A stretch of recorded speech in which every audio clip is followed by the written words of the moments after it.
कसोटी संघात तब्बल 8 वर्षांनंतर पुनरागमन करणारा विकेटकीपर पार्थिव पटेलचं टीम इंडियाचा कोच अनिल कुंबळेनं तोंड भरून कौतुक केलं आहे।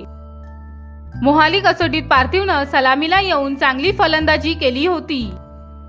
पार्थिवचं कौतुक करताना कुंबळे पत्रकारांना म्हणाला की पार्थिव 8 वर्षांनंतर खेळत होता, पण तरीही तो अजिबात घाबरलेला नव्हता। त्याला सलामीसाठी विचारण्यात आलं आणि त्यानं चांगलं प्रदर्शन केलं। त्याची विकेटकीपिंगही चांगली होती।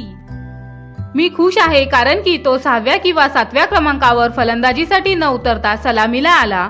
जेव्हा तुम्ही एवढ्या मोठ्या कालावधीनंतर संघात पुनरागमन करता त्यावेळी तुमच्यावर नक्कीच दबाव असतो, पण तरीही त्यानं न डगमगता सलामीला जाऊन चांगली फलंदाजी केली, असं कुंबळे म्हणाला। पार्थिवनं मोहाली कसोटीत पहिल्या डावात 42 धावा आणि दुसऱ्या डावात नाबाद 67 धावा केल्या होत्या।